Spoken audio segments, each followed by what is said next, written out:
Bonjour les amis. Alors, vraisemblablement, il faut que je fasse une vidéo explicative. J'ai mis en ligne aujourd'hui, pour ceux qui ne sont pas au courant, cette photo que vous voyez à l'écran. Et je vais vous expliquer ce qu'elle évoque, puisque tout le monde ne l'a pas compris. Avant propos, je vous rappelle que nous sommes dans la neuvaine de Saint-Joseph, qui n'est pas terminée. Il reste aujourd'hui, lundi, demain, mardi et le jour de la Saint-Joseph, le 19, mercredi prochain. Rejoignez-nous, même 3 jours à la fin de la neuvaine, c'est mieux que rien les amis. Il y a des miracles qui se passent avec un tiers seulement de la neuvaine participée. Parce que vous n'êtes pas tout seul à prier. Et nous prions pour vos intentions au moment où vous vous joignez à nous. La base de cette neuvaine est pour les chrétiens persécutés du Moyen-Orient, notamment en Syrie et aussi en Afrique, mais pas que. Nous y joignons toutes nos intentions personnelles. Donc n'hésitez pas, au contraire, venez partager cette vidéo et profitez-en. Le Saint-Joseph est la terreur des démons. Nous le savons, c'est l'Église qui nous l'enseigne. Et l'Église, je parle de la tradition, ne ment pas. Voilà les amis. Alors oui, cette photo, qu'est-ce qu'elle illustre? C'est assez simple. Vous remarquerez qu'il y a donc deux personnages. Vous avez à droite, on le reconnaît bien, Saint Jean-Paul II. C'est une photo de 1984, si je ne me trompe pas, à l'hôpital, alors qu'il vient de subir ce fameux attentat, où il reçoit une balle qui ne le tuera pas, puisque la Vierge Marie a dévié la balle. Pour info, la balle se trouve dans la couronne de la statue de la Vierge Marie, Notre-Dame de Fatima, au Portugal. Il a dit qu'il devait son salut, le fait qu'il n'en est pas mort de cette balle, qu'elle ne l'a pas tué, grâce à Notre-Dame de Fatima. Voilà pour la petite anecdote. Donc oui, Saint Jean-Paul II à droite, à l'hôpital. Et Pape François à gauche, mais de dos. Alors, pourquoi j'ai fait ça? Pourquoi je les ai mis l'une à côté de l'autre avec écrit « No comment » au-dessus? Cette photo à gauche du pape François, c'est celle qu'on a enfin, finalement eu, première image du pape François depuis un mois qu'il est à l'hôpital.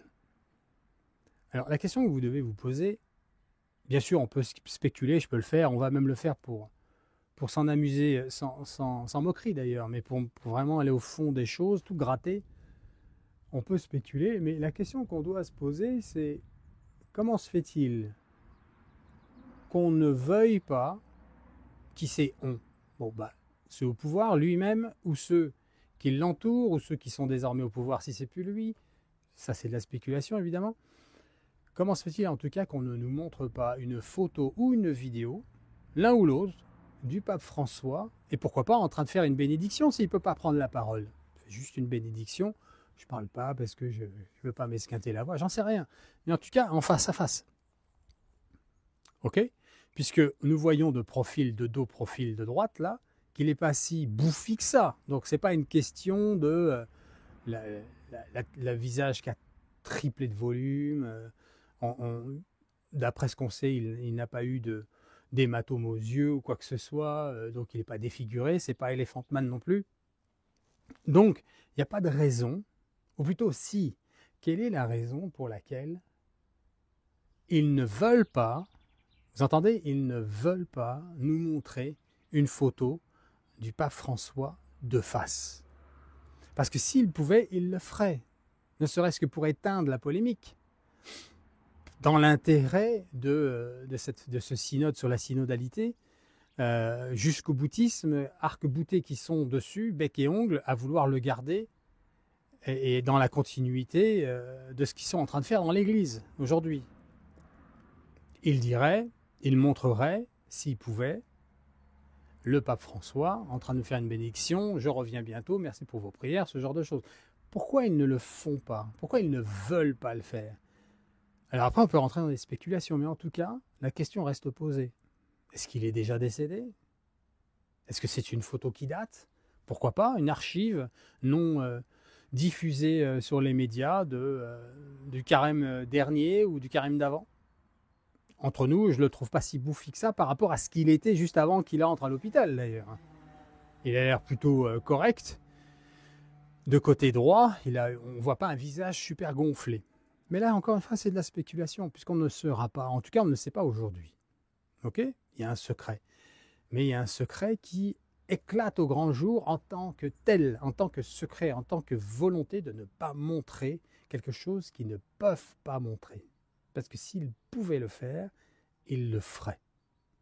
Vous voyez, donc cette photo, qu'est-ce qu'elle illustre? No comment. Si vous vouliez, mais vraisemblablement vous ne pouvez pas, si vous pouviez, vous montreriez, comme l'a fait Saint Jean-Paul II en son temps, une photo du pape sur son lit d'hôpital, pourquoi pas? Il n'est pas à son avantage là, le pape Saint Jean-Paul II. Hein, il n'est pas très bien habillé, dans son fauteuil pontifical, avec, je ne sais plus comment on appelle la toque qu'il a sur la tête, pardon pour le mot, mais je ne suis pas un expert en vocabulaire catéchétique. Enfin, vous m'avez compris, il est à l'hôpital, il est en convalescence, il est plein de pansements dans les bras, il a un tube qui arrive, il est dans un lit d'hôpital. Voilà. Et donc, c'est pas disgracieux, c'est pour le coup de l'humilité. C'est un être humain, c'est le Saint-Père, certes, mais voilà, on a une image, on est rassuré. Et c'est ce qu'ils ont voulu faire en donnant cette photo. Le but, c'est de rassurer, sinon ils n'en mettraient pas. Pourquoi ils ont mis celle-ci et pourquoi ils ne peuvent pas, je réitère et je répète, pourquoi ils ne peuvent pas montrer le pape François de face, même sans parler. Je vais vous faire une petite anecdote. Ça circule, hein, tout le monde le sait, hein, c'est pas un scoop. Mais imaginons qu'il n'est plus possible pour X ou Y raison de faire une photo du pape François de face.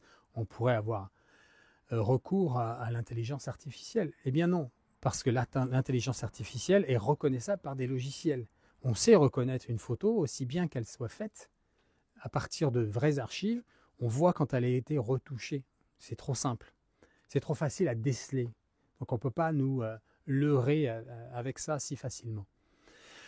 Donc de facto, il faut que cette photo soit légitime. En français, légitime. Voilà. Et donc c'est probablement une archive. En tout cas, ils ne peuvent pas, je finirai là-dessus, à ce sujet, ils ne peuvent pas prendre une photo de face. Et on découvrira, in fine, le poteau rose. On va savoir ce qui s'est passé, ce qui se passe.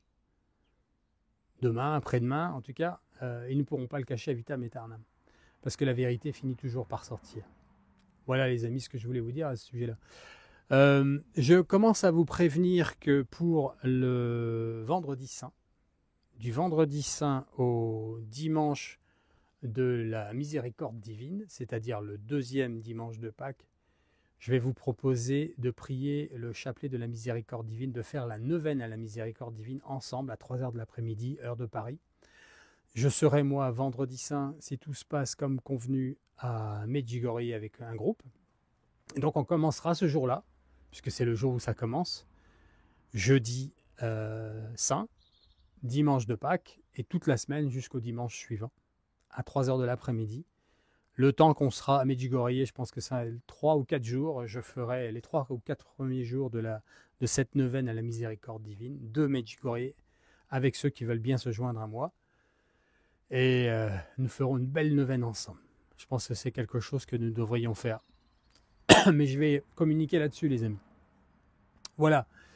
Je vous invite à bien prier pour Xavier et Monique, T et Xavier Héral, au sujet de leur documentaire qui est vraiment un gros projet. Qu'est-ce que ça donnera in fine? On verra bien, puisque on leur a demandé à eux comme à la technique, à la production, de faire quelque chose du niveau professionnel, hein, qui devrait sortir même dans les salles de cinéma aux États-Unis assez rapidement, en 2 mois seulement, avec un budget certes important mais limité quand même comparé à une vraie production hollywoodienne. Donc ils ont besoin de prière, c'est sûr, puisque le malin évidemment s'immisce là-dedans et il fera tout pour mettre des cailloux dans le moteur, dans le rouage, pour que ça ne convertisse pas autant d'âmes que ça le pourrait. C'est une évidence. Donc on va prier pour eux, s'il vous plaît, jusqu'à mercredi, quotidiennement. On va les inclure dans notre prière quotidienne si vous voulez bien. Voilà les amis, on va faire un Je vous salue Marie pour le pape François, où qu'il soit, et pour l'Église. Et puis je vous dis à ce soir 19h pour ceux qui font la neuvaine à Saint-Joseph avec moi. Au nom du Père, du Fils et du Saint-Esprit. Amen. Je vous salue Marie, pleine de grâce, le Seigneur est avec vous. Vous êtes bénie entre toutes les femmes, et Jésus, le fruit de vos entrailles, est béni. Sainte Marie, Mère de Dieu, priez pour nous pauvres pécheurs, maintenant et à l'heure de notre mort. Amen. Ô Marie conçue sans péché, priez pour nous qui avons recours à vous. Saint Joseph, prie pour nous. Saint Joseph, prie pour nous. Saint Joseph, prie pour nous. Au nom du Père, du Fils et du Saint-Esprit. Amen. Soyez bénis de Dieu, les amis.